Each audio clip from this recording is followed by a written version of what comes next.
Good afternoon to one and all, and thank you, Indic Researchers Forum. I congratulate you on organizing this seminar conference at the first instance, and also to thank Professor John Nomikos for chairing this session.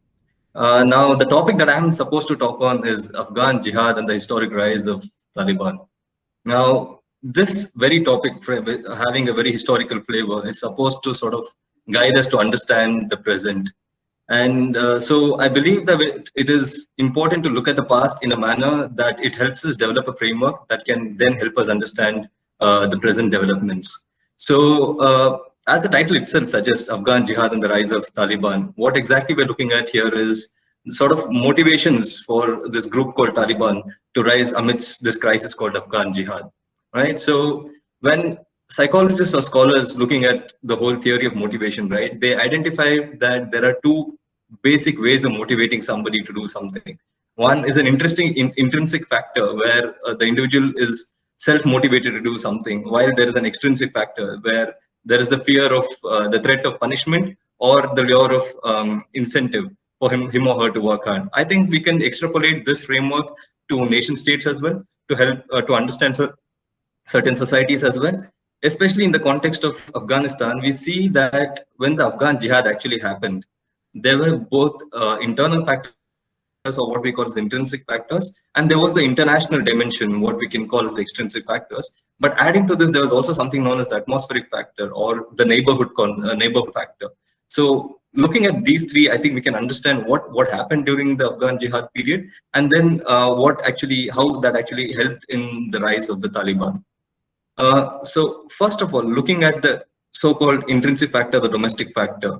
Here, what I would like to emphasize on is the concept of instability, right? It was instability within Afghanistan that actually led to the Afghan jihad and subsequently to the rise of Taliban. So how did this instability actually play out? So in 1978, we had the Saur Revolution, right? Where we had the PDPA, the Gulf faction of the PDPA come to power, and then there were the sudden drastic political changes that came in. They introduced reforms such as democratic land reform, followed by certain measures to empower women. There were changes in the education curriculum and so on. Now, this actually backfired. This backfired because the Afghan Islamic groups, the tribal Islamists, actually fought back, right?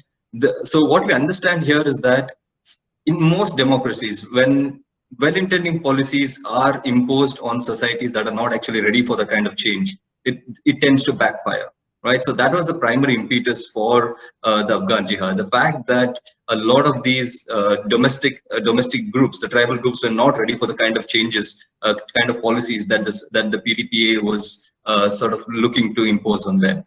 So that was the most primary thing we need to understand, because only then can we understand the Cold War dimension. Now, moving to the international sphere, when we speak about the Cold War dimension, when we speak about the training that the CIA gave to the Mujahideen in alliance with, of course, the Pakistani ISI to fight the Soviets, that is secondary to the fact that the Afghans themselves wanted to fight against these policies, right? So there was a deep connection between the domestic aspect and the international aspect. So I would consider both the Cold War dynamics as well as what happened in Afghanistan as part of the domestic dynamics. Now coming to the international. So if domestic aspect was instability, the international aspect was the crisis that is brewing in the Islamic world, right? What happened in 1979? When you look at 1979, that was the year that we saw the Iranian Revolution, right? Right after the Iranian Revolution, in June 1979, for the first time we saw the Iranian radio actually broadcasting messages from the Islamic leader asking for the Afghans to rise up in arms, right? So very clearly there was a new power emerging within the Islamic world. That was the Islamic Republic of Iran. Now that actually coincided with two other events that happened in one was in Pakistan, where following the revolution, the American embassy in Pakistan was attacked by certain elements who were pro-Iran, which is also supported by a group called Jamaat-e-Islami, right? So there's again political Islam brewing within Pakistan as well.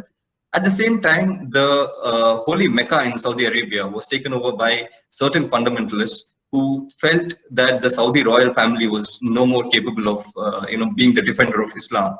right? So when the Saudi royal family felt that they have a threat from these fundamentalist organizations, that's when they picked up political Islam and started to use Islam as a tool of foreign policy, where they started to give more power to the ulama or the imams and so on. And so from then on, you see that there's a lot of funding for Wahhabi madrasas across South Asia, in Pakistan, on Afghanistan-Pakistan border, and so on and so forth. So you have the crisis in the Islamic world, which is actually compelling most of these international actors to partake in what was going to happen then. So when the CIA actually came up with the policy of supporting the Mujahideen, the Saudis were more than happy to join with them because they had their own problems to take care of, whether they were interested in the Cold War dynamics or not. They realized that political Islam is now rising and fundamentalism is on the rise, and the only way to pacify it is to ensure that that it doesn't come back to bite them by exporting that to another location, right? So that is the international dynamic.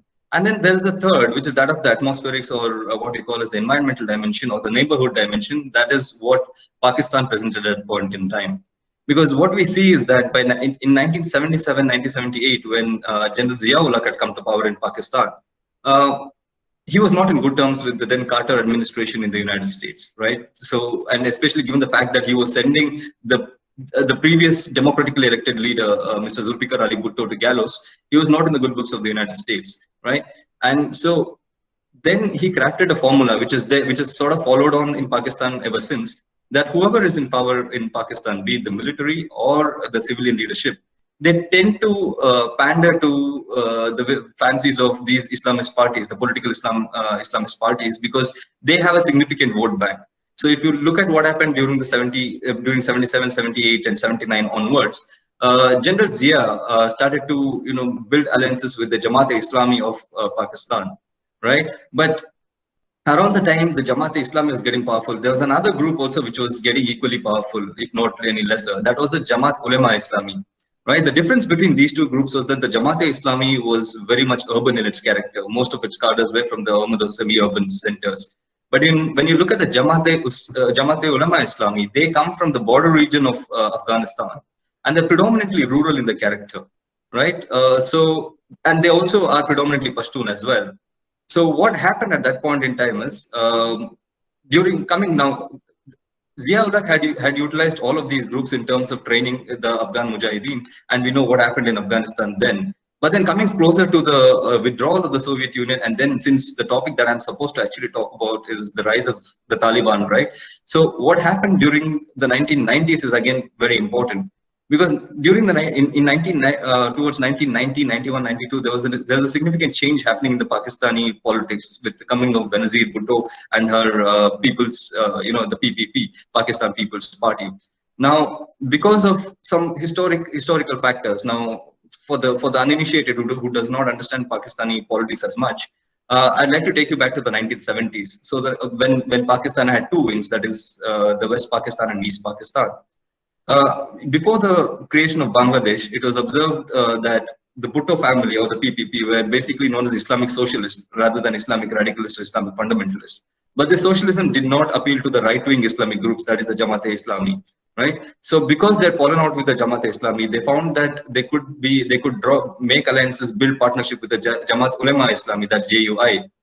So they started empowering the JUI. Now, what happened at this point in time was most of the Taliban cadres who were not yet Taliban at that point in time, who had entered Pakistan during the Afghan Jihad, became products of the madrasas established by the JUI, right? So this is an important point that we have to remember, because what the Taliban leadership that we saw during the 1990s when they were in power, most of them were trained in these madrasas that were established by the Jamaat Ulema Islami. So as a consequence, they were not only fed with this Wahhabi ideology that was being exported from Saudi Arabia, they also inherited certain ideas from pan-Islamist ideas from this group called JUI. So the foundation for the formation of the Taliban was laid here. But what actually triggered is now coming back to where we were, that is that of domestic factors, right? So instability led to instability along with crisis in the international forum led to what happened as a consequence of a political conspiracy in the neighborhood.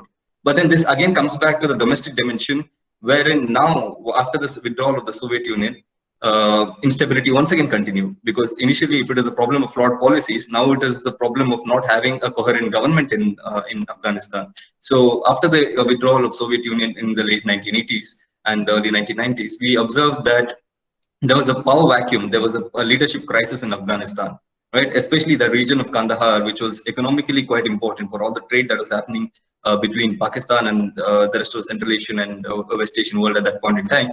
They became targeted by certain rogue elements, the warlords who had been initially trained by Pakistan and the CIA, but they had now turned the guns against anybody and everybody for the want of profits, right? So at that point in time, when this sort of an instability was brewing, it was under these circumstances that the Taliban walked in as a savior, right? So the Taliban came in at that point in time and they ensured that there would be peace in that region. They took over Kandahar. If people actually remember today, in fact, the government of the day in Kabul, the leader of, Burhanuddin Rabbani, who was then the president of Afghanistan, he in fact appreciated the Taliban because they were fighting Gulbuddin Hekmatyar, who was one of the trained militants of Pakistan, but he was also, he was a nasty character. The Afghanistan government couldn't handle him, so they're more than happy to welcome Taliban at that point in time. And this reflected even in the kind of acceptance ratings that Taliban had with the general public as well. So we did see at that point in time that more than 50% of Afghan population were in fact in favor of Taliban bringing in stability. It is only much later that when they brought in certain policies which were quite unpalatable, that the ratings fell down. And even today, when the question of will the Taliban bring in stability to Afghanistan comes up, we see that there is a significant spike in the approval ratings. So I think that when we look at the question of Afghan jihad, the rise of the Taliban and the ensuing instability in Afghanistan and so on, I think it is important to remember that there is a confluence of these three factors: the domestic, international, and the neighborhood factor. So each of them at some point in so the instability factor has been normal throughout, though for different reasons. But the nature and character of the international forces that have been acting on Afghanistan, barring Pakistan, have been changing over time. But nevertheless, they have been to the detriment of the average Afghan. So that is something we need to remember. And I think I'll end my talk here and look forward to questions if there are any. Thank you.